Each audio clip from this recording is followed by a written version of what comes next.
$11 million a minute.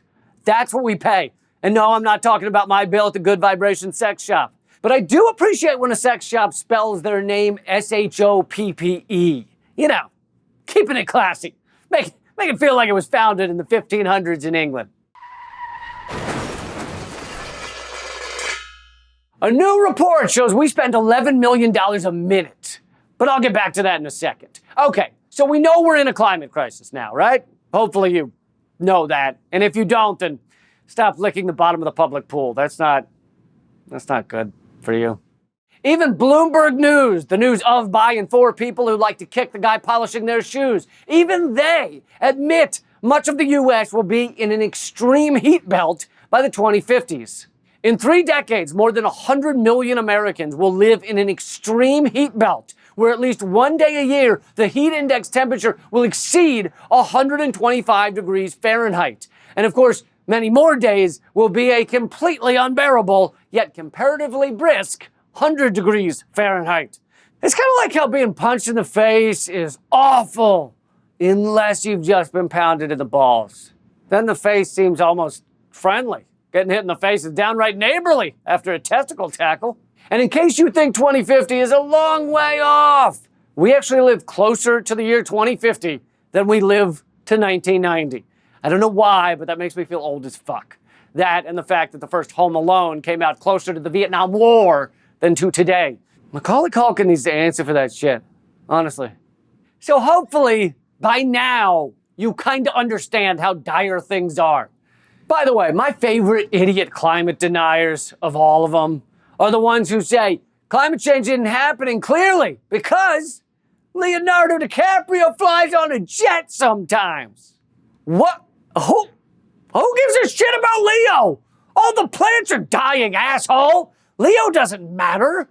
That's like saying if you were in the middle of a blizzard dying of hypothermia, you wouldn't build a fire to try to survive because you saw Tom Hanks without a jacket on. That guy doesn't have a parka on, and he's starting a movie I liked 20 years ago. Helen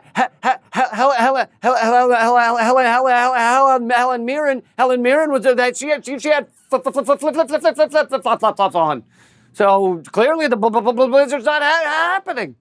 Point being, we need to stop fossil fuel use and large-scale animal agriculture immediately, as those are the 2 biggest drivers of climate catastrophe. But instead, we're doing the opposite, going the opposite direction. Project Censored's new book comes out soon, and in it, they list the 25 most censored stories of the past year. One of them is that the fossil fuel industry is subsidized at a rate of $11 million a minute. A comprehensive study of 191 nations published by the International Monetary Fund, the IMF, in September 2021 found that globally, the fossil fuel industry receives subsidies of $11 million per minute. Fossil fuel companies received $5.9 trillion in subsidies in 2020, with support projected to rise to $6.4 trillion by 2025, according to the IMF. So we're helping pay for our own planetary death to the tune of $11 million a minute. Isn't it strange that if you met a guy who was funding your death, like you personally, you'd really hate that guy. You'd be like, hey, asshole, stop paying to have me killed. But if it's a company that's killing the future for all of us, we're like, yeah, who? Exxon? Oh, I love Exxon. They're the best. Yeah, give them all the money. That's fine. Give them all the money they want. They have the kind of beef jerky I like in that little store of theirs. Yeah, big fan. The liberal side of the mainstream corporate media has done a great job of never mentioning anything about fossil fuel subsidies. On the other hand, right-wing media has done a great job of covering subsidies, but only of green energy. As Fox News said this year while foaming at the mouth like a 16-year-old girl meeting a member of a K-pop band, the Institute for Energy Research calculated that this is $150 billion in subsidies these green energy industries received from Uncle Sam in the last 30 years. Wow, I can't believe green energy has gotten $150 billion over 30 years. Which probably isn't true because we're talking about Fox News here, and also it's still less than our military gets in a few months. But let's ignore that, and let's pretend it's true, and let's pretend we're still shocked. Now, let's do a little math and figure out that 150 billion over 30 years equals 13.7 million per day. I'm no math whiz, but I'm pretty sure that's right. Sounds like a lot, but fossil fuels globally are subsidized by 11 million a minute, which equals 15.8 billion per day globally.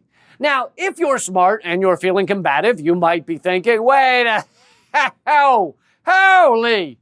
Lee, listen, the 15.8 billion was the global number, and the 13.7 million was just the U.S. number. You're correct. But luckily, the IMF broke it down a little more. In the United States, the IMF estimated that the U.S. government provided $730 billion in direct and indirect subsidies to fossil fuel companies in 2020.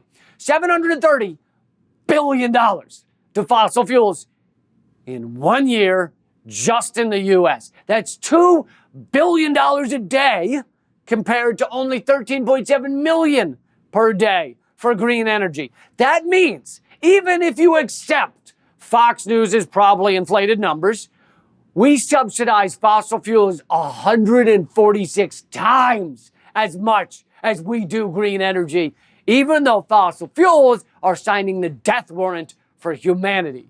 So actually, green energy subsidies are nothing compared to the billions dumped into the planetary death fluid destroying our future. And most of this is coming from only a few areas of the world. Just 5 countries, the US, Russia, India, China, and Japan, are responsible for 2/3 of global fossil fuel subsidies. So why are you learning this right now from me? I'm a comedian. Why are you learning this from me? Because, yet again, our mainstream media is a pile of burning dog poop. Not only does mainstream media ignore this story, in the rare moment that they address it, they don't do it well. Kind of like Joe Biden giving a speech. He doesn't do it often, and then when he does, everyone's like, oh no. In January 2022, CNN published an article that all but defended fossil fuel subsidies. CNN's coverage emphasized the potential for unrest caused by rollbacks of government subsidies, citing protests that occasionally turned violent. Since when does America care about stopping violence? We live on violence. We drop tens of thousands of bombs a year. Our police kill 1,000 people a year. Our people kill thousands of other people every year. UFC and football are like the most popular sports in the country, and some of our buffets promote the right to eat until you explode. Violence is our love. It's our passion. Americans kick an old woman's head in because she took the last Teddy Ruxpin on Black Friday. Yeah, I know Teddy Ruxpin hasn't been around for 30 years, but by the way, has anyone done where is he? Has anyone checked on him?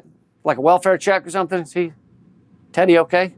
On top of that, isn't the destruction of life on Earth a fairly violent thing? Isn't that, it's not a peaceful hangout, tell you that much. Oh, lovely. The neighbor's house is on fire. We just sold our Pomeranian for biofuel. But yeah, it's a good times. Can I have another strawberry daiquiri? And you know when else we might see violence? When it's 125 outside. There is more violence and hate speech when it's hot out. No, seriously. They found hate speech goes up during extreme temperatures. Point being, one of the most censored stories of the year is that we are paying to make sure big oil remains profitable even though it's ruining our future. Let's stop doing that. Am I the only one who wants to live to see 2025? I mean, I hear there's supposed to be a He-Man reboot. That'll be fun, right? That's worth sticking around for. That's it for now, but don't forget to check out Project Censor's upcoming book, State of the Free Press 2023. Also, we are completely independently funded. If you want to see this show keep going, become a supporter on Patreon. Thanks a lot. Keep fighting.